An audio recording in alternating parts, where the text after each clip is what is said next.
जय हिंद। देखिए, भारत सरकार ने अभी इस्लामिक ऑर्गेनाइजेशन के जो कंट्री है 57 देश, उनके प्रस्ताव को ठुकरा दिया है।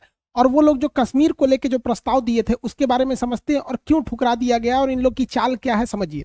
देखिए, हम लोग ने जब 2019 में 370 को हटाया था तो कश्मीर में वायलेंस भड़क न जाए, वहां के लोकल नेता बवाल न मचा दे, इसलिए वहां बहुत सारे रिस्ट्रिक्शंस लगा दिए गए। वहां कर्फ्यू लगा दिया गया, इंटरनेट सर्विसेज को काट दिया गया, बहुत सारा, क्योंकि देश के लिए जरूरी था।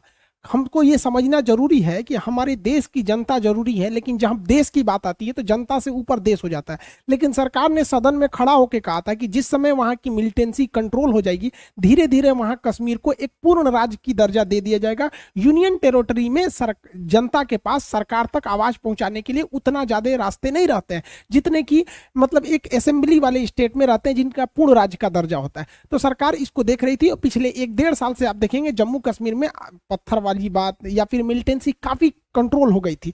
इसको देखते हुए हालांकि वहां काफी स्ट्रिक्ट रूल्स लगाए गए थे, वहां इंटरनेट बैन था, 100 मतलब लगभग 100 दिन से ज्यादा वहां पे इंटरनेट को बैन किया गया था। तो ये देश के लिए जरूरी थी। भाई देखो, हमारे लिए हम समझते हैं कि आप लोग को तकलीफ हुई है, लेकिन देश के लिए थोड़ा जरूरी था। 100 दिन इंटरनेट के लिए अब भरपाई हो जाएगा, भाई फिर से इंटरनेट आ जाएगी। लेकिन बात समझिए, पूरी गेम प्लान समझिए। जैसे ही सरकार ने कश्मीर के नेताओं को मीटिंग के लिए बुलाया, भले ही इस कोरोना के दौर में मोदी जी या कोई भी बड़े नेता लोग मास्क नहीं पहने थे, ये इन लोग की गलती थी। देश में अभी भी कोरोना इतना कंट्रोल नहीं हुआ है कि ये बड़े लीडर है। महाराज, आप लोग को देख देख के देश सीखता है। देख रहे हैं महबूबा मुफ्ती, महिलाएं इस मामले में ठीक रहती हैं, सब फोटो वोटो खिंचवाने में। अब यहाँ इन लोग को मास्क पहनना चाहिए। लेकिन टॉपिक पे आते हैं, समझिए। तो जब ये बात चल रही थी कि कश्मीर को अब पूर्ण स्टेट दे दिया जाए, तो सारे लोग लगभग सहमत हो गए थे।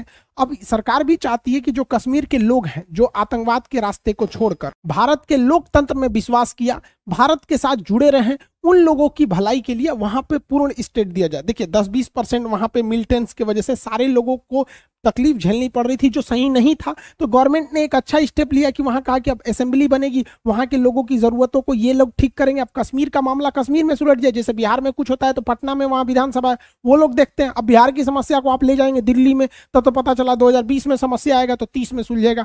वैसे भी वहां बहुत लेट से सुधरता है कोई भी चीज। तो लेकिन असेंबली बहुत ज्यादा जरूरी है। जैसे ही सरकार ने स्टेप लिया, इन लोगों को लगा कि भैया मेरी दुकान तो बंद हो जाएगी, क्योंकि अगर अंधेरा खत्म हो जाएगा तो इनका टॉर्च कैसे बिकेगा। ध्यान से समझिए, अगर कोई आपको अंधेरे से डरा रहा है, मतलब वो टॉर्च बेचना चाह रहा है। अगर कश्मीर में ये लोग नहीं चाहते हैं कि कश्मीर के लोग खुशहाल रहें, क्योंकि कश्मीर के लोग खुशहाल हो जाएंगे तो इन लोग की दुकानें बंद हो जाएंगी।